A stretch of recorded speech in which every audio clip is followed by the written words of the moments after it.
আমার প্রিয় ছাত্রছাত্রী, এই ভিডিওতে আমি ক্লাস 10 অর্থাৎ মধ্যশিক্ষা পর্ষদের ক্লাস 10-এর যে এক্সারসাইজ 4 আছে অর্থাৎ সমকোণী চৌপল নিয়ে তোমাদের সঙ্গে আলোচনা করব। তো সেই আলোচনার প্রথমে তোমাদের কিছু কথা বলে রাখি যে মাধ্যমিক 2025-এর যে গণিতের যে প্রশ্ন হয়েছে সেই প্রশ্নে হয়তো কিছু পার্ট ভুল ছিল, ভুল বলে কিছু নেই, আউট অফ সিলেবাস আর কি কিছু প্রশ্ন পড়ে গিয়েছিল। তো সেটা নিয়ে মাথা ঘামিয়ে তোমাদের লাভ নেই। তোমরা যারা 2026-এ মাধ্যমিক পরীক্ষা দেবে তোমরা এখন থেকে নিজেদেরকে তৈরি করো। দেখো, তোমাদের যে শর্ট কোশ্চেন অর্থাৎ মাল্টিপল চয়েস, শূন্যস্থান পূরণ, সত্য মিথ্যা এবং এসে টাইপের যে 2 নম্বরের প্রশ্ন 10টি থাকে, মোট 36 নম্বরের প্রশ্ন থাকে। এবং সেই 36 নম্বরের প্রশ্ন দেখলাম যে প্রত্যেকটা প্রশ্নই তোমাদের বই থেকে পড়েনি, কোনো প্রশ্ন বই থেকে পড়েনি, প্রত্যেকটা প্রশ্ন ঘুরিয়ে দিয়েছে। এবং তুমি বলবে স্যার বই থেকে পড়েনি, আমি পারবো কী করে? কিন্তু প্রত্যেকটা প্রশ্ন সলভ করার জন্য যে নলেজ থাকা দরকার সেটা কিন্তু বইয়ে ছিল। অর্থাৎ যে কোনো চ্যাপ্টার শিখতে গেলে সেই চ্যাপ্টার সংক্রান্ত যে কোনো অঙ্ক আমি পারবো, এইভাবে নিজেদেরকে তৈরি করো, তাহলে তোমরা অবশ্যই সাকসেস পাবে। আমার এই ভিডিওটি তৈরি করার একটাই কারণ ছিল যে আমি ভবিষ্যতে অর্থাৎ 2026-এ যারা মাধ্যমিক পরীক্ষা দেবে তারা যাতে এখন থেকেই নিজেদেরকে তৈরি করতে পারে। অর্থাৎ যে কোনো চ্যাপ্টার শিখবে এবং সেই চ্যাপ্টার সংক্রান্ত যে কোনো অঙ্ক তুমি পারবে, এইভাবে নিজেদেরকে তৈরি করো। প্রথমে তোমরা কি করবে, ধরো এই সমকোণী চৌপল, আমি একটা এক্সাম্পল দিয়ে তোমাদের দেখাবো যে সমকোণী চৌপল সম্বন্ধে যত রকমের নলেজ আছে তুমি জানো। সমকোণী চৌপল কি, সমকোণী চৌপলের আয়তন কি, ক্ষেত্রফল কি, কর্ণের দৈর্ঘ্য কি, শীর্ষবিন্দু কি, কর্ণ কি, ধার কি, সমস্ত জিনিস তোমার তল কটি, এইগুলো তোমাকে ভালো করে জানতে হবে। সমকোণী চৌপলতে আমি জাস্ট উদাহরণটা তোমাদের দেব এবং সেই ভিডিওটি তোমরা ভালো করে দেখো আর নিজেদেরকে তৈরি করো। যে কোনো চ্যাপ্টার প্রথমে ভালো করে বেসিক কনসেপ্ট শেখো, মধ্যশিক্ষা পর্ষদের যে বই আছে সেই বইটিকে তোমরা ভালো করে ফলো করো এবং পরবর্তীকালে যখন চ্যাপ্টার শেষ হয়ে যাবে তখন চ্যাপ্টারটাকে রিভাইজ করো। কিভাবে রিভাইজ করবে? তোমাদের বিভিন্ন এবিটিএ টেস্ট পেপার আছে, ডব্লিউবিটিএ টেস্ট পেপার যে আছে সেই টেস্ট পেপার থেকে তোমাদের যে প্রশ্নগুলো আছে সেই চ্যাপ্টার সংক্রান্ত প্রশ্নগুলোকে ফলো করো। এবং আরও অনেক প্রশ্ন বিচিত্রা আছে, রায়ান মার্টিনের প্রশ্ন বিচিত্রা আছে, তুমি অনেক বই পেয়ে যাবে, কোশ্চেন ব্যাংক টাইপের যে কোনো বই, সেই বইগুলোকে তোমরা নিজে করার চেষ্টা করো। অর্থাৎ যে কোনো, ধরো আমি সমকোণী চৌপল আমি স্যার শিখে গেছি, তাহলে সমকোণী চৌপল সংক্রান্ত যে কোনো অঙ্ক তুমি পারবে, এইরকম নিজেকে তৈরি করো। তাহলে কি করতে হবে? প্রথমে সমকোণী চৌপল, ধরো আমি জাস্ট এক্সাম্পল দিচ্ছি, প্রথমে কি করতে হবে না, সমকোণী চৌপল সংক্রান্ত যে বেসিক কনসেপ্ট আছে সেটিকে আমি ভালো করে তৈরি করব। তারপর তার এক্সারসাইজটাকে ভালো করে প্রসিডিওর সহ অর্থাৎ অঙ্কটা পড়বো, কেন এই সূত্রটা অ্যাপ্লাই হবে নিজে প্রশ্ন করব, উত্তর পাবো, তারপরে আমি অঙ্কটা করব। বা কোনো অঙ্ক পারছো না, স্যারেরা করে দিলেন, কেন এই সূত্রটা অ্যাপ্লাই হলো, প্রশ্ন করো, অঙ্ককে প্রশ্ন করো, অঙ্ক কিন্তু উত্তর দেবে। অঙ্ক এমন একটা সাবজেক্ট যেখানে তুমি প্রশ্ন করলে উত্তর পাবে, তাই প্রশ্ন করতে শেখো যে আমি এই স্টেপটা কেন করব, তারপরে তুমি অঙ্কটা করো। এইভাবে নিজেদেরকে তৈরি করো। আর আমি যে প্রসিডিওর বললাম, যে কোনো চ্যাপ্টার শেষ হয়ে গেলে সেই চ্যাপ্টার সংক্রান্ত বিভিন্ন প্রশ্ন বিচিত্রা কোশ্চেন ব্যাংক টাইপের বই আছে বা এবিটিএ টেস্ট পেপার আছে, সেই টেস্ট পেপার থেকে যত রকমের ওই প্রশ্ন, ওই চ্যাপ্টার রিলেটেড যত প্রশ্ন আছে একটা খাতায় কালেক্ট করো এবং নিজে করার চেষ্টা করো। নিজে চেষ্টা করার পর যখন হবে না তখন তোমার স্যারেদের থেকে সেগুলো কারেকশন করে নাও, যে স্যার আমি পারছি না, একটু করে দিন, বা আমি যে অঙ্কগুলো করেছি স্যার একটু দেখে নিন। এইভাবে নিজেদেরকে প্রথম থেকেই তৈরি করো। নিজেদেরকে এখন থেকে তুমি এটা ভেবো না যে বইয়ে যা আছে সেই অঙ্কগুলোই প্রশ্ন পরীক্ষায় পড়বে, সেগুলোই 2026-এ তুমি যখন মাধ্যমিক পরীক্ষা দেবে আনসার করবে, মার্কস পাবে। এইভাবে কিন্তু পড়াশোনা করলেও ভবিষ্যৎ জীবনে অর্থাৎ ভবিষ্যতে যখন তোমরা চাকরি পরীক্ষা দেবে বা ক্লাস 11-এ যারা সায়েন্স নিয়ে পড়বে তাদের কিন্তু প্রবলেম হবে। অঙ্ক বুঝতে হবে, প্রসিডিওরটাকে বুঝতে হবে, প্রশ্ন কী হবে সেটার মাথা ব্যথা করে লাভ নেই। প্রসিডিওরটাকে ভালো করে বোঝো এবং আমি যে পদ্ধতি বললাম সেই পদ্ধতিতে অবলম্বন করো, অবশ্যই সাকসেস পাবে। আর আমি আমার চ্যানেলে পরপর আমি বিভিন্ন যে চ্যাপ্টার আছে সেই চ্যাপ্টারগুলো রিভিশন করাবো। অর্থাৎ এখন আমি সমকোণী চৌপলটা অ্যাজ এ এক্সাম্পল তোমাদের সামনে তুলে ধরলাম এবং সেটা বোঝাবার চেষ্টা করছি। তো আমাকে কমেন্ট বক্সে কমেন্ট করে জানাবে তোমাদের কোন চ্যাপ্টারটা বুঝতে অসুবিধা হচ্ছে, আমি অবশ্যই করে দেখাবো। পরবর্তীকালে যে ভিডিওগুলো আসবে সেই ভিডিওতে আমি চ্যাপ্টার ওয়াইজ কীভাবে রিভিশন করবে সেটি আমি দেখাবো। সে এবিটিএ টেস্ট পেপার থেকে হোক বা বিভিন্ন কোশ্চেন ব্যাংক হোক, সেই কোশ্চেন ব্যাংক থেকে প্রশ্নগুলো কালেক্ট করে কিভাবে চ্যাপ্টার ওয়াইজ তৈরি করবে আমি তোমাদের প্রশ্ন এবং তার উত্তর কিভাবে করবে সেগুলো দেখিয়ে দেবো। তো আমার এই চ্যানেলটাকে সেই কারণে ফলো করে রাখো এবং বন্ধু বান্ধবদের মধ্যে শেয়ার করে রাখো, যাতে সমস্ত তোমাদের যারা বন্ধু বান্ধব তারাও উপকৃত হয়। তো চলো তাহলে সমকোণী চৌপল তোমাদের সঙ্গে আলোচনা করে দেখায় যে কিভাবে তোমরা চ্যাপ্টারটাকে তৈরি করবে। আয়তঘন বা সমকোণী চৌপল বলছে যে ঘনবস্তুর প্রতিটি তল আয়তক্ষেত্রাকার এবং বিপরীত তলগুলির দৈর্ঘ্য প্রস্থ সমান এবং সন্নিহিত তলগুলি পরস্পরের উপর লম্ব তাকে সমকোণী চৌপল বা আয়তঘন বলা হয়। দেখো, তোমাদের যদি চিত্র অঙ্কন করে জিনিসটা দেখায় যে সমকোণী চৌপলের যে ছবি সেটি দেখো, প্রথমে একটি আয়তক্ষেত্র এঁকে নাও। প্রথমে একটি আয়তক্ষেত্র অঙ্কন করে নিলাম। এবারে এই যে মিডিল বরাবর আরেকটি আয়তক্ষেত্র অঙ্কন করে নাও। মিডিল বরাবর আরেকটি সেম যেন সাইজ মানে দৈর্ঘ্য এবং প্রস্থ দুটো আয়তক্ষেত্র কি বলেছে দেখো, বিপরীত তলগুলির দৈর্ঘ্য প্রস্থ সমান। তার মানে এই যে তল আঁকলাম তার বিপরীত তল হলো এইটা, তার মানে এইটার যা দৈর্ঘ্য আর যা প্রস্থ এইটারও দৈর্ঘ্য এক এবং প্রস্থ মানে দুজনেরই সমান হবে। বোঝা গেল? এবারে তুমি কি করবে, এইগুলো যুক্ত করে দাও। দেখো, তাহলে এটি হচ্ছে একটি সমকোণী চৌপলের চিত্র। তাহলে দেখো সংজ্ঞা অনুযায়ী মিলে গেল যে ঘনবস্তুর প্রতিটি তল আয়তক্ষেত্রফল। মোট দেখো এইটা একটা তল, এইটা একটা তল, মানে মোট 6টি তল আছে। তাহলে 6টি তল কি আয়তক্ষেত্রাকার, বিপরীত তলগুলির দৈর্ঘ্য প্রস্থ সমান। দেখো এই তল এবং এই তল দৈর্ঘ্য প্রস্থ সমান, এই তল দৈর্ঘ্য প্রস্থ সমান, উপরে আছে এবং বেশ নিচে আছে, এদের সব দৈর্ঘ্য প্রস্থ সমান। এবারে দেখো, আমি যদি এই নিচে যে তলটি আছে নাম দিলাম এ বি সি ডি, তাহলে এ বি সি ডি যে নিচে যে তলটি আছে এটিকে বলা হয় সমকোণী চৌপলের কি বলা হয়, ভূমি বলা হয়। কি বলা হয়? ভূমি। অর্থাৎ এ বি সি ডি আয়তক্ষেত্রাকার তলের উপর কি হচ্ছে, সমকোণী চৌপলটি দাঁড়িয়ে আছে, তাই এ বি সি ডি তলকে কি বলা হয়, সমকোণী চৌপলের ভূমি বলা হয়। তাহলে আমরা কি লিখে নেব, 1 নম্বর আমরা কি পেলাম না এ বি সি ডি সমকোণী চৌপলের ভূমি, কারণ এটি নিচে আছে। সমকোণী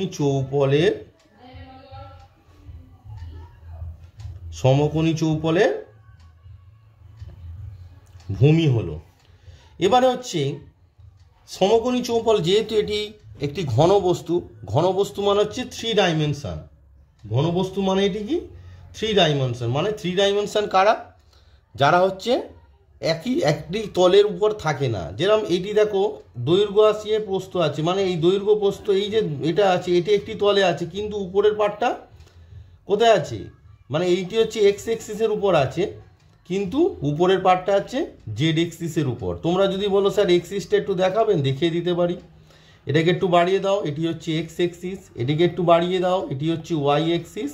এটা হচ্ছে মূলবিন্দু, যদি আমরা ধরার দরকার নেই যেহেতু আমি ডি দিয়েছি, তাই অরিজিন। আর এটি হচ্ছে তোমার জেড এক্সিস। এবারে এক্স এক্সিস থেকে যে দৈর্ঘ্য ছিন্ন করে সেটি এই দেখো ওয়াই এক্সিস থেকে, এক্স এক্সিস থেকে আর জেড এক্সিস। বোঝা গেল? সেই জন্য এটি কি 3 ডাইমেনশন, এটি কি 3D অর্থাৎ 3 ডাইমেনশন। যে কোনো ঘনবস্তুই কি হয় 3 ডাইমেনশনে হয়। তাহলে এর 3টে ডাইমেনশন কি কি? 1 নম্বর ডাইমেনশন হচ্ছে দৈর্ঘ্য। 1 নম্বর ডাইমেনশন কি? দৈর্ঘ্য অর্থাৎ লেন্থ, LENGTH, লেন্থ। 2 নম্বর ডাইমেনশন কি? 2 নম্বর ডাইমেনশন হচ্ছে তোমার প্রস্থ অর্থাৎ ব্রেথ। প্রস্থ অর্থাৎ ব্রেথ, BREADTH, ব্রেথ। আর 3 নম্বর ডাইমেনশন হচ্ছে তোমার উচ্চতা। 3 নম্বর ডাইমেনশন কি? উচ্চতা। উচ্চতা অর্থাৎ হাইট। উচ্চতা অর্থাৎ হাইট, HEIGHT। তার বলে সমকোণী চৌপলের ডাইমেনশন কি কি? তোমাদের এটা মানে শর্ট কোশ্চেনে যদি বলে দেয় যে কটি ডাইমেনশন, 3টে ডাইমেনশন। কি কি ডাইমেনশনের ইংরাজি হচ্ছে মাত্রা। মাত্রা কি ইংরাজি? মাত্রা। সমকোণী চৌপলে মাত্রা তাহলে কী কী? তিনটি। কী কী? দৈর্ঘ্য, প্রস্থ এবং উচ্চতা। এবার অন্য শীর্ষবিন্দুগুলো যদি নাম দিয়ে দাও, ধরো বি হলো, এটা এ বি সি ডি হয়েছে, এবার এটাকে ই দাও, এটাকে এফ, এটাকে জি আর এইচ, মানে ভূমি হচ্ছে এবিসিডি আর উপরের যে তলটা সেটি হচ্ছে তোমার ই এফ জি এইচ। এবারে দেখো দৈর্ঘ্য, দৈর্ঘ্য মানে চিত্র অনুযায়ী দৈর্ঘ্য মান হচ্ছে তোমার এবি হচ্ছে দৈর্ঘ্য, এবিটা কি? দৈর্ঘ্য। প্রস্থটা কি? তাহলে এবি যদি দৈর্ঘ্য হয় তাহলে বিসিটা কি হয়ে যাবে? বিসিটা প্রস্থ। আর উচ্চতা দেখো, এই যে বিও উচ্চতা, এইচও উচ্চতা, ডিজিও উচ্চতা, সব দৈর্ঘ্য তো সমান এগুলো উচ্চতা, সিএফও উচ্চতা, সেই জন্য আমরা এখানে কি লিখবো? বিই লিখে দিলাম। এবারে সমকোণী চৌপল সম্বন্ধে কিছু জানতে হবে। এই যে সমকোণী চৌপলের কটি তল আছে, তল সংখ্যা কটি তল আছে, অর্থাৎ তল সংখ্যা। তল সংখ্যা কটি? চিত্র থেকে আমরা কি বুঝতে পারছি? দেখো ভূমিতে একটা আছে আর উপরে আছে। তার ভূমিতে কি আছে বলো? তোমাদের যদি তলগুলো গুছিয়ে লিখে দিই, এ বি সি ডি হচ্ছে ভূমিতে আছে, আর উপরে কি তলটা আছে? E F G H.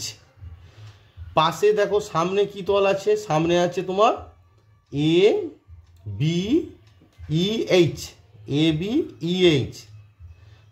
A B E H এর সামনের তলটা কি আছে বলো? C D G F, C D G F. এই তলটা কি আছে? পাশে দেখো কি তল আছে? পাশে তল আছে তোমার বি সি এফ ই।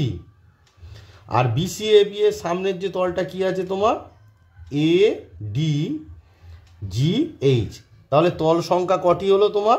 1 2 3 4 5 6। তাহলে তল সংখ্যা কটি? না 6টি। কটি তল থাকে? সমকোণী চৌপলের তল সংখ্যা হচ্ছে 6টি। এবারে আয়তঘনের দুটি তলের ছেদ সরলরেখাংশকে ধার বা প্রান্তিকে বলা হয়। দেখো দুটি তল যদি তোমরা ধরো যে এ বি সি ডি, দেখো এ বি সি ডি, আর যদি ধরো সি ডি জি এফ, এই যে দুটি তল কি ডিসি বরাবর ছেদ করেছে, তাহলে এটি ধার।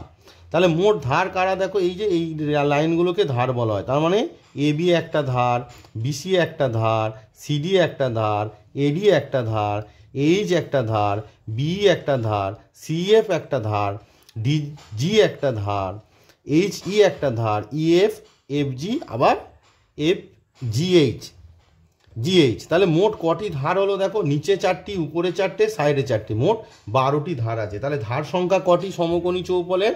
তাহলে আমরা লিখব যে সমকোণী চৌপলের ধার সংখ্যা ইকুয়ালস টু কি? ধার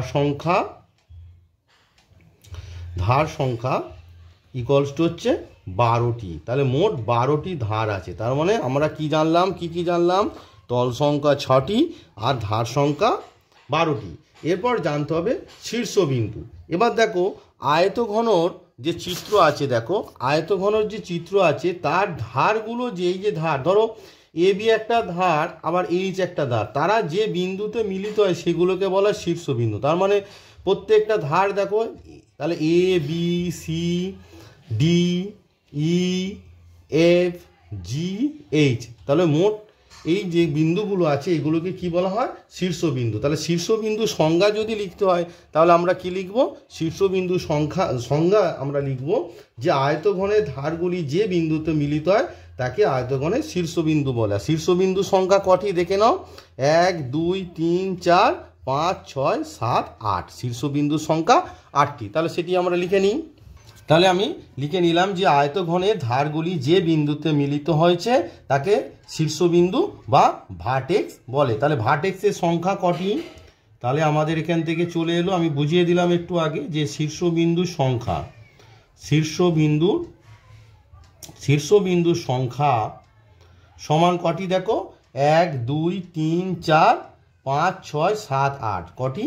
8টি। এই সংখ্যাগুলো তোমাদের জানতে হবে, অর্থাৎ তল সংখ্যা কটি, শীর্ষবিন্দু সংখ্যা কটি, ধার সংখ্যা কটি, এগুলো তোমাদেরকে জানতে হবে। এবার দেখো তোমাদের বোঝায় যে সমকোণী চৌপলের উদাহরণ, মানে সমকোণী চৌপল যেগুলো তোমরা চোখে দেখতে পাও। কি আছে? তোমরা যে ঘরে বাস করো, অর্থাৎ সেই ঘর,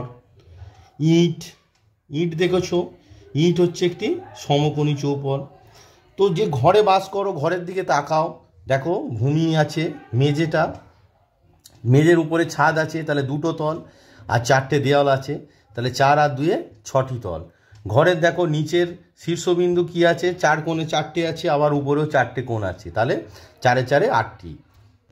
এবারে তোমায় জানতে হবে যে সমকোণী চৌপলে দেখো এই যে 4টে ঘরের যে 4টে দেওয়াল বললাম, তাহলে চিত্রে দেখো তোমার A B E H, B C F E, C D G F আর ডি এ এইচ জি, এগুলি হলো পার্শ্বতল। যেরকম তোমাদের ঘরে 4টি দেওয়াল আছে, এই দেওয়ালগুলি হলো তোমার পার্শ্বতল। এবার তোমায় জানতে হবে পার্শ্বতলের ক্ষেত্রফলের সূত্র। কি জানতে হবে না, পার্শ্বতলের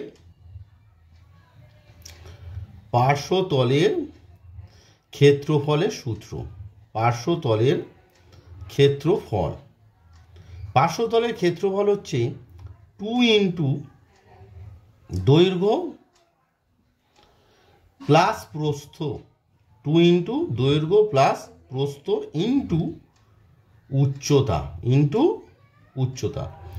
এটি হলো তোমাদের পার্শ্বতলের ক্ষেত্রফল, বা এটিকে অনেক সময় কি বলা হয়, পার্শ্বতলের ক্ষেত্রফল না বলে কি বলে না 4 দেওয়ালের ক্ষেত্রফল। কি বলা হয়, 4 দেওয়ালের ক্ষেত্রফল। কার? ঘরের, নিশ্চয়ই 4 দেওয়ালের ক্ষেত্রফল। তাহলে 2 ইন্টু দৈর্ঘ্য প্লাস প্রস্থ ইন্টু উচ্চতা, শেষে এককটা কি লিখবে তোমরা, যেহেতু ক্ষেত্রফল সেই জন্য বর্গ একক। কি হবে? বর্গ একক, অর্থাৎ বর্গ মিটার বা বর্গ সেন্টিমিটার, এই ধরনের। এবারে তাহলে এখানে যে 4টে দেওয়াল হলো, এবার দেখো এখানে বাদ পড়ে গেল কে, এখানে বাদ পড়ে গেল ভূমি একটি আয়তক্ষেত্র আর ছাদটা। তাহলে এই ভূমি আর ছাদ নিয়ে যে ক্ষেত্রফল হবে তখন সেটি হবে সমগ্র তলের ক্ষেত্রফল। সেটি কি হবে? সমগ্র তলের ক্ষেত্রফল।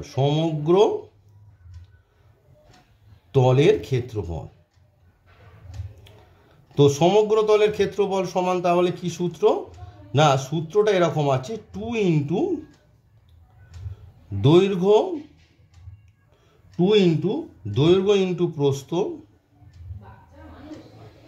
প্লাস দৈর্ঘ্য ইন্টু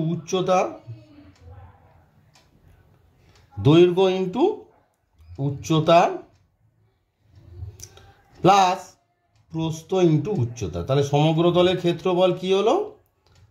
সমগ্র তলের ক্ষেত্রফল তোমার দাঁড়ালো দৈর্ঘ্য ইন্টু প্রস্থ প্লাস দৈর্ঘ্য ইন্টু উচ্চতা প্লাস প্রস্থ ইন্টু উচ্চতা, ব্র্যাকেটের মধ্যে ক্যালকুলেশন হবে আর তাকে 2 দিয়ে গুণ করতে হবে। আর বলবে 2 দিয়ে কেন গুণ হলো, দেখো প্রত্যেকটা তল তার বিপরীত তলের কি দৈর্ঘ্য প্রস্থ সমান, তো তাহলে প্রত্যেকটা তল তার বিপরীত তলের ক্ষেত্রফল সমান। তাহলে মোট কটি তল আছে? মোট 6টি তল আছে। 6টি তলের ক্ষেত্রফল কি? দৈর্ঘ্য ইন্টু প্রস্থ, দৈর্ঘ্য ইন্টু উচ্চতা, প্রস্থ ইন্টু উচ্চতা। যেহেতু প্রত্যেকে 2 করে আছে তাই 2 দিয়ে গুণ হয়েছে। এত তুমি কি লিখবে শেষে? এককটা হবে, সর্বদা খেয়াল রাখবে যে একক হবে সর্বদা ক্ষেত্রফল, সেই জন্য বর্গ একক। ক্ষেত্রফল সেই জন্য হবে বর্গ একক। এবারে তোমাদের জানতে হবে যে সমকোণী চৌপলের কর্ণ কি। দেখো প্রত্যেকটা তলের কর্ণমূল বুঝতেই পারছো, বিপরীত শীর্ষবিন্দুগুলোকে যোগ করলেই কর্ণ হবে, যেরকম বিডি হবে, এসি হবে, এরা হবে। কিন্তু সমকোণী চৌপলের কর্ণ মানে ধরো এই যে ধারটা আছে, অর্থাৎ বি ধারের নিচে থেকে এর বিপরীত ধারের শীর্ষবিন্দু, অর্থাৎ দেখো এইটা যদি তোমরা যোগ করে দাও, অর্থাৎ বিজি একটি কর্ণ। সেরকম ধরো ডি, এই যে ডিজির কি ভূমি মানে নিচের বিন্দুটা কি ডি থেকে এর বিপরীতে কোন ধার আছে না বিই আছে, তার মানে তার শীর্ষবিন্দু। বুঝতে পারছো? মানে ঘরের এক কোণের, তোমরা ঘরের দিকে তাকাও, ঘরের যে কোনো একটা কোণের ঠিক বিপরীত যে কোণটা আছে, অর্থাৎ ভালো করে দেখো তোমার এই যেরকম কর্ণ কি বিডি কর্ণের বি থেকে ডি এর উপরে যে ধারটি আছে তার শীর্ষবিন্দু। বুঝতে পারছো? তাহলে ঘরের এক কোণ থেকে তার বিপরীতে যে কোণ আছে তার উপরের বিন্দুটা যোগ করলে সেটি হবে কর্ণ। আর ঘরের মধ্যে তাহলে সব থেকে লম্বা যে লাঠি বা কোনো রড মানে দৈর্ঘ্যে রাখা যাবে সেটি কি হবে? সেটি হবে আয়তঘনের কর্ণের দৈর্ঘ্যের সমান হবে। তাহলে আমরা কি লিখব যে ঘরের মধ্যে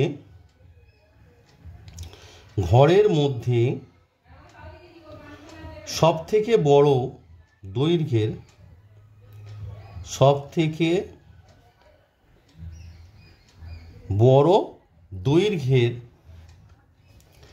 বড় দৈর্ঘ্যের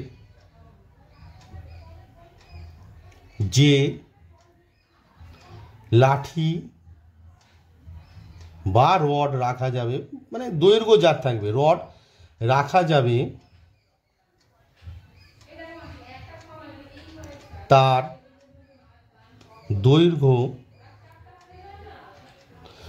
দৈর্ঘ্য সমান কি হবে না ঘরের কর্ণের দৈর্ঘ্য। ঘর মানেই তো সমকোণী চৌপল, ইকুয়ালস টু হচ্ছে কি, ইকুয়ালস টু হবে তোমার কি কর্ণের দৈর্ঘ্য।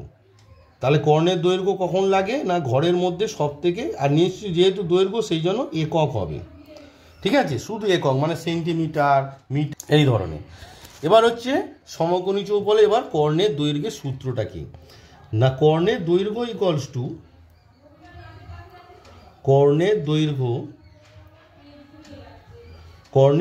ইকুয়ালস টু রুট আন্ডার দৈর্ঘ্য স্কোয়ার প্লাস প্রস্থ স্কোয়ার, দৈর্ঘ্য স্কোয়ার প্লাস প্রস্থ স্কোয়ার প্লাস উচ্চতা তার স্কোয়ার, এত একক। এবার আসি আয়তন। এবার আমরা কখন আয়তন কনসিডার করব, আয়তনটা কখন বের করব? আয়তন সমান, আয়তন মানে ধরো একটা ইঁট তৈরি করতে কতটা মাটি ইউজড হয়েছে, তাহলে সেক্ষেত্রে কি হবে তোমার আয়তন। আর ক্ষেত্রফল কখন, একটা ইঁটের চারিদিকটা তুমি লাল রং করতে চাইছো, তাহলে চারদিকটা যখন রং করছো তখন কি হবে, তখন ক্ষেত্রফল। কিন্তু ইঁটে কতটা তোমার মাটি আছে সেটা জানার জন্য কি লাগবে, আয়তন। তাহলে আয়তনের সূত্র হচ্ছে ভূমির ক্ষেত্রফল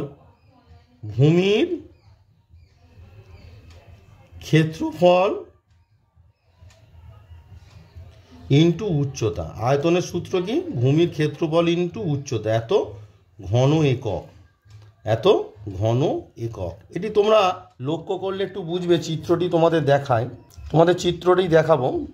দেখো এই ভূমিটা ABCD ভূমি আছে, এই ভূমিটা যদি তুমি উচ্চতা বরাবর উপর দিকে ধীরে ধীরে তোলো, তাহলে পুরো সমকোণী চৌপলটা কভার করছে। সেই জন্য কি হচ্ছে, তাহলে কতটা উপরে উঠছে, সে উপরে উঠছে ধীরে ধীরে এই লাইন বরাবর, মানে কি উচ্চতা। সেই জন্য সূত্রটা হচ্ছে ভূমির ক্ষেত্রফল ইন্টু উচ্চতা। তাহলে আয়তনের সূত্র হচ্ছে ভূমির ক্ষেত্রফল ইন্টু উচ্চতা। কখনো কখনো এই সূত্রটি ইউজ হবে, আবার কখনো কখনো ভূমির ক্ষেত্রফল মানে কি দৈর্ঘ্য ইন্টু প্রস্থ ইন্টু উচ্চতা, এত ঘন একক। তাহলে আমরা সূত্রগুলো ধীরে ধীরে বুঝতে পারছি। তাহলে আয়তনের সূত্র কি হলো না দৈর্ঘ্য ইন্টু প্রস্থ ইন্টু উচ্চতা, এত ঘন একক। সূত্রে তোমাদের মন দিতে হবে, সূত্রগুলো ভালো করে বুঝতে হবে। এই গেল তোমাদের সমকোণী চৌপলের গল্প। এবার হচ্ছে যে আয়তঘনের দৈর্ঘ্য প্রস্থ উচ্চতা সমান তাকে বলা হয় ঘনক বা কিউব। অর্থাৎ এখানে দেখো AB সমস্ত ধারগুলো সমান, AB সমান BC সমান BE, বুঝতে পারছো, AB যা BCও তাই BO তাই, প্রত্যেকটা ধার সমান, যে কোনো ধার AD সমান DG সব সমান। তা সকলকে একত্রে কি বলা হয়, বাহু বলা হয়। যেহেতু এর ডাইমেনশনের দৈর্ঘ্য প্রস্থ উচ্চতা সমান, তাই সকলকে একত্রে কি বলা হয়, বাহু বলা হয়। তাই এখানেও সমস্ত সূত্রগুলো একই হবে, শুধু দৈর্ঘ্য প্রস্থ উচ্চতার জায়গায় হবে বাহু। তা ঘনকের প্রত্যেকটা তল দৈর্ঘ্য প্রস্থ যদি সমান হয়, যেরকম আয়তক্ষেত্রের দৈর্ঘ্য প্রস্থ সমান হলে তাকে কি বলা হবে, বর্গক্ষেত্র হয়ে যাবে, তাই না? তাহলে দেখো, তাহলে প্রত্যেকটা তলের ক্ষেত্রফল কি হবে, বাহু স্কোয়ার প্রত্যেকটা তলের, মানে প্রতিটি তলের মোট 6টি তল, তাহলে প্রতিটি তলের ক্ষেত্রফল সমান কি না বাহুর স্কোয়ার, বাহুর দৈর্ঘ্য তার হোল স্কোয়ার, এত বর্গ একক। বর্গ একক। তাহলে আমরা যেগুলো শিখেছিলাম, তাহলে সমগ্র তলের ক্ষেত্রফল কি হবে, দেওয়ার এখানে কি হবে, সমগ্র তলের ক্ষেত্রফল,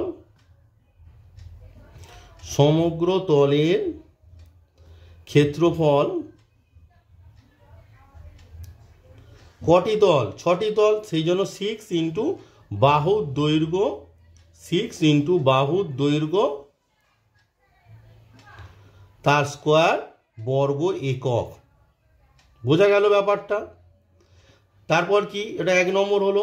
2 নম্বরে কি, 2 নম্বরে হচ্ছে কর্ণের দৈর্ঘ্য, 2 নম্বরে হচ্ছে কর্ণের দৈর্ঘ্য।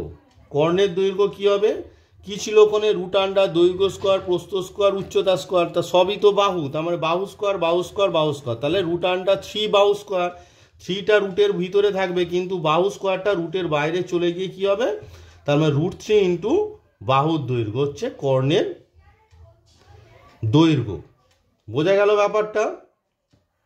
এবার আসি আয়তন। 3 নম্বর হচ্ছে কি না, আয়তন বা ঘনফল বলা হয়। আয়তনকে কি বলা হয়, আয়তন বা কি বলা হয় না, ঘনফল বলা হয়। ঘনফল কি হবে না, বাহুর দৈর্ঘ্য তার হোল কিউব, অর্থাৎ বাহুর দৈর্ঘ্য ইন্টু প্রস্থ ইন্টু উচ্চতা। সেজন্য বাহুর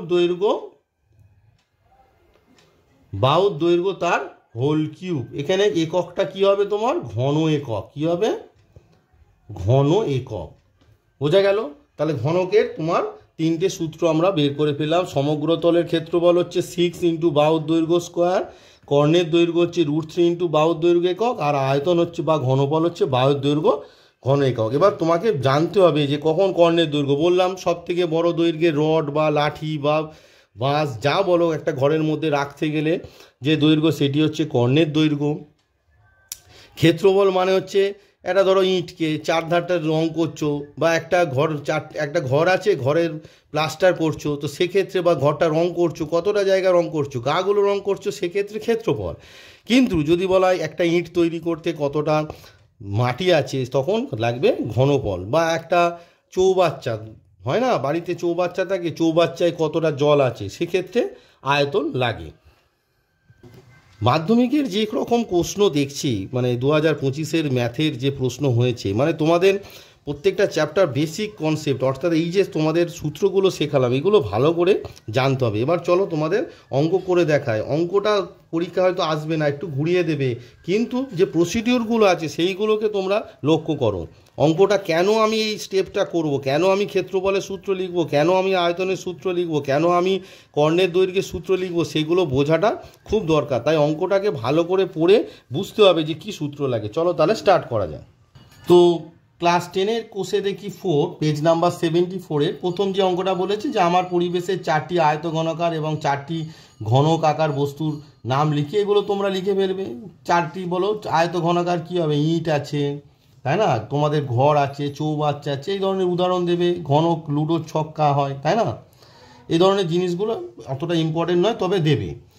এবার পাশের আয়তকার চিত্রের তলগুলি, ধারগুলি ও শীর্ষবিন্দুগুলি নাম লিখি। অলরেডি আমি শীর্ষবিন্দু, তোমার তলগুলো এগুলো বুঝিয়ে দিয়েছি যে ABHE, তাই না, এইগুলো একটি তল হবে। তার সামনের তল কি হবে, GFDC। আমার যে থিওরি ছিল সেখানে অলরেডি বুঝিয়ে দিয়েছি, এগুলো লিখে নেবে। শীর্ষবিন্দু, ধার সবই বলে দিয়েছি, ওটা তোমরা করে নেবে। আমি 3 নম্বর থেকে করাচ্ছি। 3 নম্বরে বলেছে একটি সমকোণী চৌপলের ঘরের দৈর্ঘ্য প্রস্থ উচ্চতা যথাক্রমে, মানে দৈর্ঘ্য 5 মিটার, প্রস্থ 4 মিটার, উচ্চতা 3 মিটার হলে ওই ঘরে সবচেয়ে লম্বা যে দণ্ড রাখা যাবে তার দৈর্ঘ্য লিখি। তা আমি যে বেসিক কনসেপ্ট বলেছিলাম সেখানে কি বলেছিলাম, একটা ঘরের মধ্যে সবচেয়ে লম্বা যে দণ্ড রাখা যাবে সেটি কি হবে, ঘরটির কর্ণের দৈর্ঘ্য সমান হবে বলেছিলাম, হ্যাঁ কি না। তাহলে প্রশ্নটা পড়েই তুমি যদি বেসিক কনসেপ্ট জানো, প্রশ্ন যাই দিক না, এই 5-এর জায়গায় হয়তো 10 দেবে, 4-এর জায়গায় 6 দেবে, সে যাই দিক, এখানে দণ্ডর জায়গায় রড লিখে দেবে।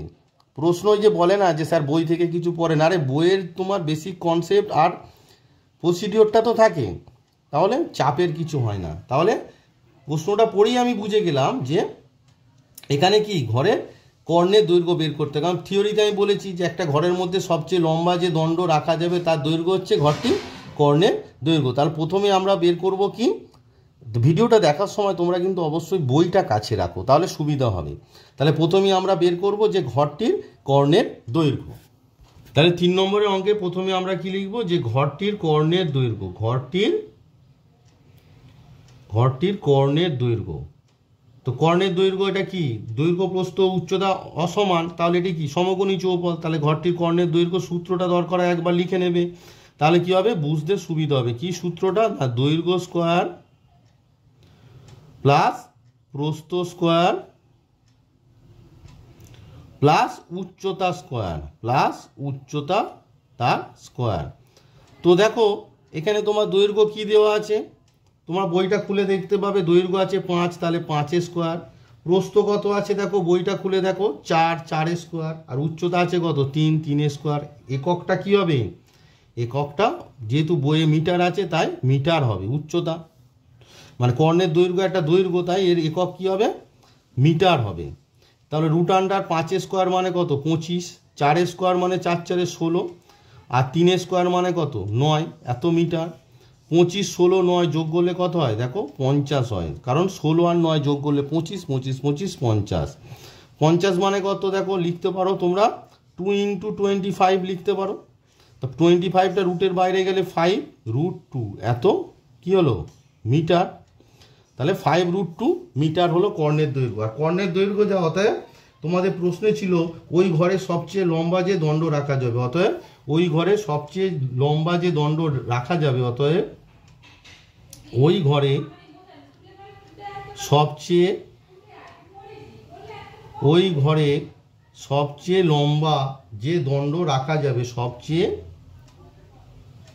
লম্বা যে দণ্ড রাখা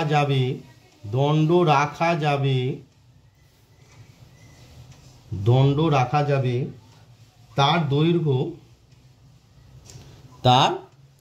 দৈর্ঘ্য কত না, কর্ণের দৈর্ঘ্যের সমান, অর্থাৎ 5√2 মিটার। তাহলে অঙ্কটা বোঝা গেল। এই টাইপের যাই অঙ্ক দিক না কেন তোমরা পেরে যাবে। থিওরিটা যদি বোঝো, অঙ্ক পড়লেই বুঝতে পারবে যে কোন প্রসিডিওর কোন থিওরিতে অঙ্কটি হবে।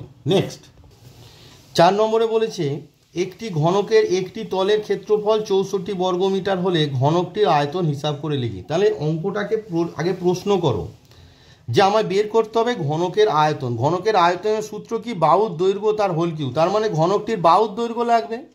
তাহলে বাহুর দৈর্ঘ্য আমরা কোথা থেকে পাবো, না দেওয়া আছে একটি তলের ক্ষেত্রফল 64 বর্গমিটার। আমরা কি জানি, ঘনকের প্রতিটি তলের ক্ষেত্রফল কি, বাহুর দৈর্ঘ্য তার হোল স্কোয়ার। তার মানে আমার বাহুর দৈর্ঘ্যটা এখানে আননোন আছে, প্যারামিটার হচ্ছে বাহুর দৈর্ঘ্য, তাহলে বাহুর দৈর্ঘ্যটা আননোন আছে। তাহলে আমি লিখে নেব যে মনে করি ঘনকটির বাহুর দৈর্ঘ্য a মিটার। তাহলে কি হবে, একটি তলের ক্ষেত্রফল বাহুর দৈর্ঘ্য স্কোয়ার মানে a স্কোয়ার বর্গমিটার। প্রশ্নানুসারে a স্কোয়ার সমান কত, 64। ওখান থেকে এর মান পেয়ে যাব, অর্থাৎ ঘনকটির আয়তন কত হবে, এর মান a কিউব, মানে হচ্ছে এর মানটা বসিয়ে দেবো। তাহলে তোমাদের অঙ্কটা বুঝিয়ে দিলাম, তোমরা বইটা কাছে রাখবে সব সময়, তাহলে অঙ্কটা বুঝতে সুবিধা হয়। তাহলে আমি 4 নম্বর যে অঙ্কটা আছে তাতে আমাদের জানা কি নেই, না ঘনকটির বাহুর দৈর্ঘ্য জানা নেই। তার প্রথমে কি লিখব, ধরি ঘনকটির বাহুর দৈর্ঘ্য, ঘনকটির বাহুর দৈর্ঘ্য a। তা আমি লিখে নিলাম ঘনকটির বাহুর দৈর্ঘ্য a মিটার, যেহেতু এখানে বর্গ মিটারে আছে তাই a মিটার। তাহলে তোমার প্রশ্নে কি দেওয়া আছে দেখো, প্রশ্নে তোমার দেওয়া আছে যে তোমাদের দেওয়া আছে 4 নম্বরে দেখো যে তোমার দেওয়া আছে ঘনকটির একটি তলের ক্ষেত্রফল 64 বর্গমিটার। কি দেওয়া আছে, একটি তলের ক্ষেত্রফল 64 বর্গমিটার। তাহলে আমি বাহুর দৈর্ঘ্য a ধরেছি, তা বাহুর দৈর্ঘ্য যদি a ধরি, তাহলে একটি তলের ক্ষেত্রফল যে 64 বর্গমিটার দেওয়া আছে, আমি তাহলে কি করব না a ধরে তোমার একটি তলের ক্ষেত্রফল কত বের করব। অতএব ঘনকটির একটি তলের ক্ষেত্রফল, একটি তলের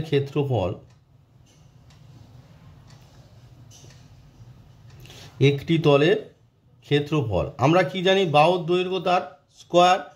কি জানি না, বাহুর দৈর্ঘ্য সূত্রগুলো লিখবে, লিখতে লিখতে আমি স্যার হয়ে লিখছি, তোমরাও লিখবে, কারণ হচ্ছে যত লিখবে তত কি হবে, সূত্রটা মুখস্থ হবে। বর্গমিটার, বাহুর দৈর্ঘ্য কত ধরেছি এ, তার মানে এ স্কোয়ার বর্গ মিটার।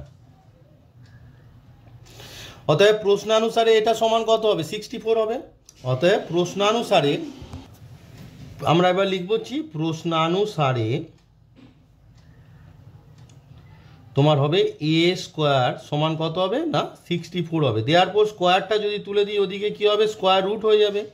অর্থাৎ রুট আন্ডার 64 মানে কত হচ্ছে 8 8 যা 64, মানে বাহুর দৈর্ঘ্য কত পেয়ে গেলাম 8। এখানে তো বাহুর দৈর্ঘ্য চাইনি।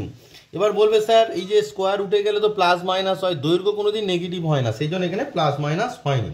অতএব এবারে আমাকে যে প্রশ্নটি ছিল তোমাদের দেখো, বলেছে ঘনকটির আয়তন হিসাব করে লিখি। কি, ঘনকটির আয়তন হিসাব করে লিখি। অতএব আমরা কি লিখব, অতএব ঘনকটির আয়তন ইকুয়ালস টু, অতএব ঘনকটির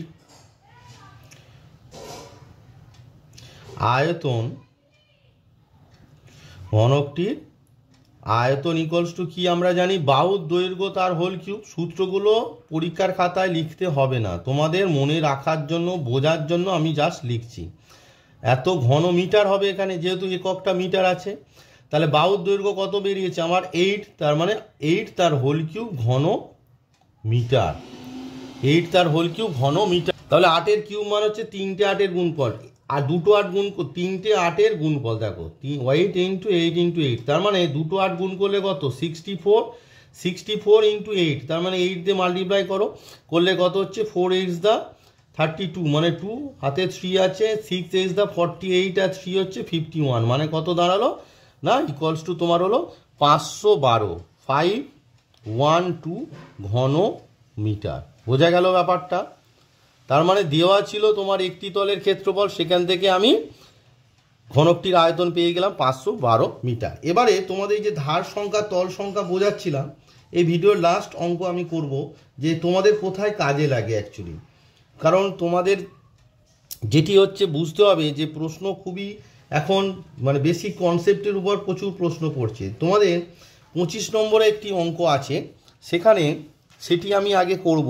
25 নম্বরে দেখো বলেছে 25-এর 1-এরটি বলেছে একটি আয়ত ঘনের তল সংখ্যা x, ধার সংখ্যা y, শীর্ষবিন্দুর সংখ্যা z, কর্ণের সংখ্যা বলেছে, কর্ণের সংখ্যা তোমায় বলেছে p, কর্ণের সংখ্যা p হলে x minus Y plus Z plus P সমান কত চেয়েছে। তো প্রশ্নটি খাতায় লিখেই তোমাদের বোঝাচ্ছি যে 25-এর 1-এরটা। এর পরের যে ভিডিও থাকবে পরবর্তী অঙ্কগুলো ধীরে ধীরে বোঝাবো।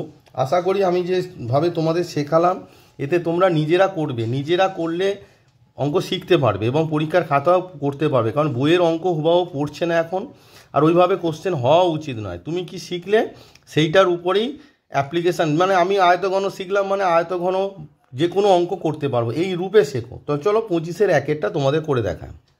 তাহলে দেখো 25-এর 1-এরটি যেটি তোমাদের বললাম যে তল সংখ্যা বলেছে কত x, তাই তো। এবার ঘনকের একটি আয়তঘন থাকে, তা একটি আয়তঘনের তল সংখ্যা কটি, 6টি, তার মানে x সমান কত হলো, x সমান 6।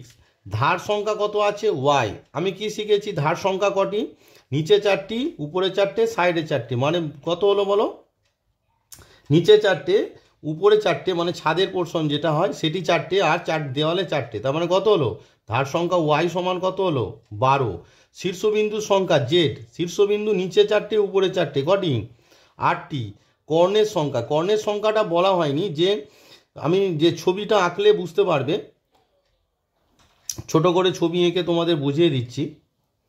কর্ণ ব্যাপারটা কি বলেছিলাম, যে তোমার একটা মানে ভূমিতে যে কর্ণ হচ্ছে, দেখো ভূমিতে কর্ণ ছবিটা পারফেক্ট আঁকি, এ বি সি ডি ভালো করে বুঝতে পারবে, ই এফ জি এইচ, এটাই বোঝার ব্যাপার আছে এখানে। ধরো এখানে দুটো কর্ণ আছে, ভূমিতে দুটি কর্ণ আছে আয়তক্ষেত্র, একটা এসি আর একটা বিডি। তো এসিটা কনসিডার করো, এ থেকে সি এর শীর্ষবিন্দু, তার মানে কত হবে এফ একটা কর্ণ। আমি কর্ণগুলো লিখছি, এফ এখানে ছবিতে দেখালে বোঝা যাবে না, মানে ছবিটা বাজে হয়ে যাবে। মানে এর সঙ্গে সি এর উপরের পোর্শন মানে এফ, এবারে সি থেকে এর উপরের পোর্শন মানে কত এইচ, তাহলে কত হলো সিএইচ, বোঝা যাচ্ছে? সিএইচ হলো।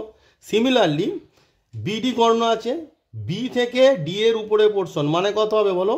বি, ডি এর উপরে পোর্শন জি, আবার ডি থেকে বি এর মানে ই এর উপরে পোর্শন কত হবে বলো? ডি থেকে ই এর উপর পোর্শন মানে হচ্ছে ডি। তাহলে কর্ণের সংখ্যা কটি হলো? 1 2 3 4টি কর্ণ হলো। বোঝা গেল? তাহলে এখানে পি সমান কত হবে? 4। এটি অঙ্কে লাগবে না, এটি তোমাদের বোঝালাম যে কর্ণের সংখ্যা কি করে 4টি হলো। এফ মানে এ থেকে সি মানে এই যে প্রথমে ভূমিতে কর্ণ টেনে দাও, তাহলে এসি কর্ণে দেখো এ থেকে সি এর উপরের পোর্শন মানে এফ একটা হবে, আবার সি থেকে এ এর উপরে পোর্শন অর্থাৎ সিএইচ, এটা এইচ, এ ভেবো না যেন, এটা সিএইচ জড়িয়ে গেছে লেখাটা, এটা এইচ, সিএইচ। আবার বিডি কর্ণ বি থেকে ডি এর উপরের পোর্শন কত? বিজি, আবার ডি থেকে বি এর উপরের পোর্শন কত? ডিই। বোঝা যাচ্ছে ব্যাপারটা? তাহলে মোট 4টি, তাহলে পি এর মান কত হলো? 4। দেয়ারফর তোমায় বের করতে দিয়েছিল X minus Y plus Z plus P সমান বসিয়ে দাও। এক্স মানে 6 মাইনাস 12, জেড মানে 8 প্লাস পি মানে 4। তা যোগ যেগুলো আছে 8 6 14 4 18, তাহলে 18 থেকে মাইনাস 12, 18 মাইনাস 12 করলে তোমার কত হয় না?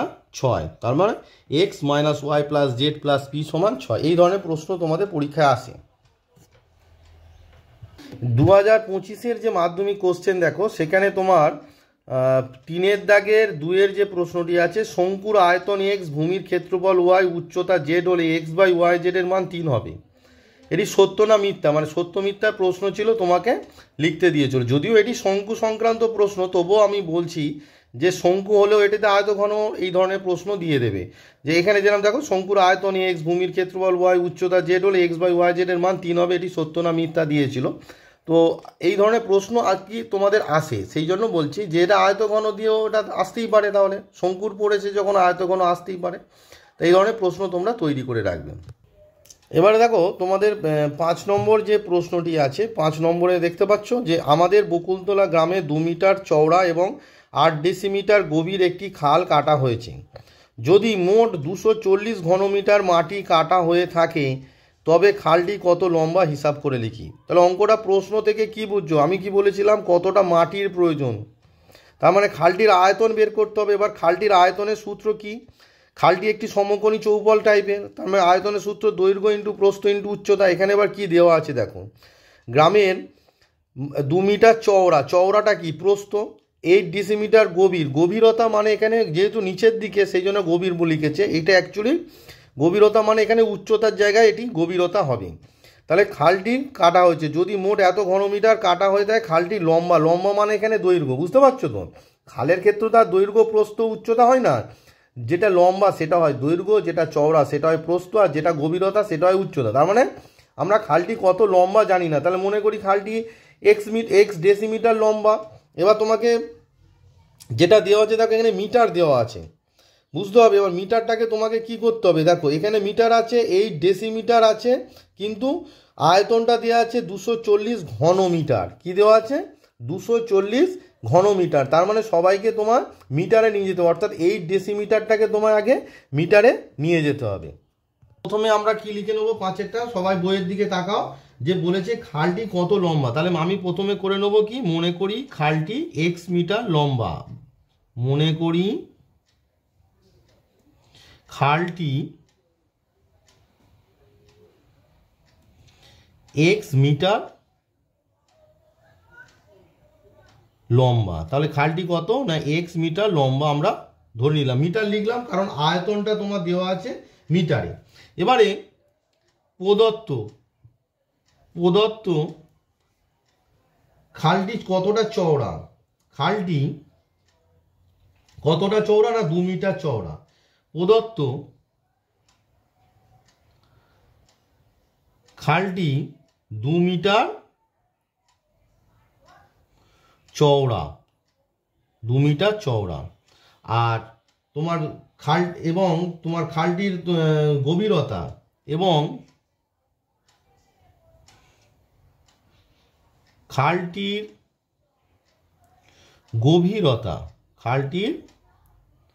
গভীরতা সমান তোমার কি দেওয়া আছে খালটির গভীরতা তোমার দেওয়া আছে, বইটার দিকে তাকাও, 5 নম্বরের যে অঙ্ক 8 ডেসিমিটার। কত?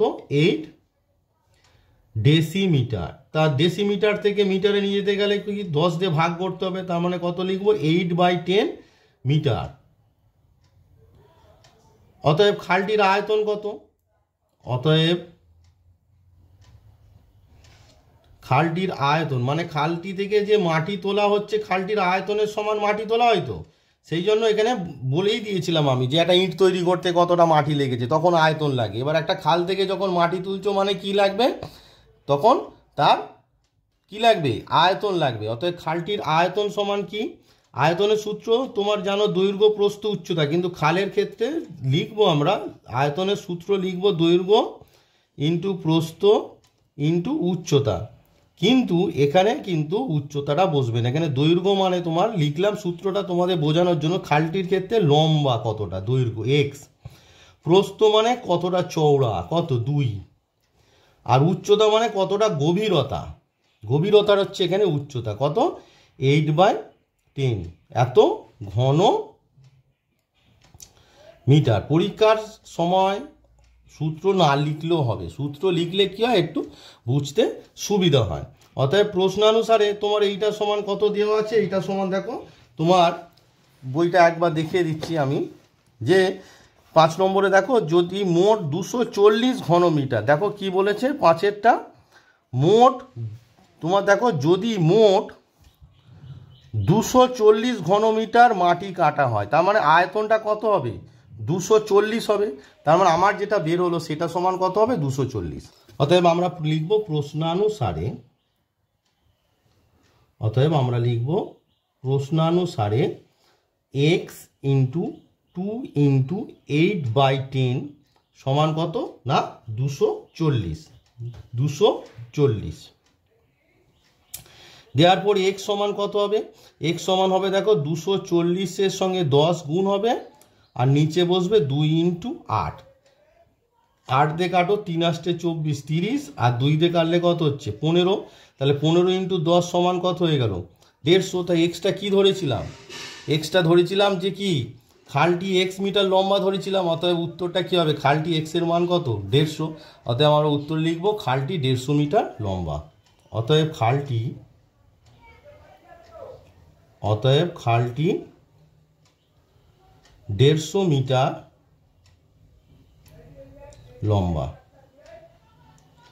তো আমি মোটামুটি তোমাদের 6টি অঙ্ক করে দেখালাম, বেসিক কনসেপ্ট বোঝালাম, এগুলো ভালো করে বুঝবে। এবং আমার যে পরবর্তী যে ভিডিও থাকবে সেই ভিডিওতে আমি পরবর্তী যে অঙ্কগুলো আছে সেগুলো করে দেখাবো, তোমরা সেগুলো করবে। এবং পরবর্তী অঙ্কগুলো আমি যে প্রসিডিউরে শেখালাম সেইভাবে ভাবনা চিন্তা করে করার চেষ্টা করবে, কারণ বারবার বলছি বোর্ড এক্সাম, তোমরা জীবনে প্রথম বোর্ড এক্সাম দেবে, তাই বোর্ড এক্সামে তোমরা যাতে অজানা অঙ্ক বলে কিছু হয় না, বইয়েরই অঙ্কগুলো একটু জাস্ট ঘুরিয়ে দেয় তোমাকে বুঝে নাও। আয়ত ঘন বা সমকোণী চৌবল আর ঘনক সম্বন্ধে আমরা কি বুঝলাম, কখন ক্ষেত্রফল বের করতে হবে, কখন আয়তন বের করতে হবে, কখন কর্ণের দৈর্ঘ্য বের করতে। অঙ্কটা পড়লে তো তুমি বুঝতেই পারো, যেরকম এখানে অঙ্কের ছিল খালের কতটা মাটি তোলা হয়েছে দেওয়া আছে, তা খালের মাটি মানে তার আয়তন, তো অঙ্কটা পড়লেই তো আমরা সেটা বুঝতে পারি। সেইভাবে তোমরা বুঝে বুঝে অঙ্কগুলো করবে। এবং আমি যে অঙ্কগুলো করে দিলাম না, তোমরা বাড়িতে নিজেরা চেষ্টা করো এবং আমাকে কমেন্ট বক্সে অবশ্যই কমেন্ট করে জানাবে যে তোমরা কতটা বুঝেছো এবং কজন পরবর্তী যে অঙ্কগুলো নিজে নিজে করতে পেরেছো। অবশ্যই নিজে নিজে করবে, আমাকে অবশ্যই জানা। পরবর্তী ভিডিওতে আমি পরবর্তী অঙ্কগুলো অবশ্যই করে দেব।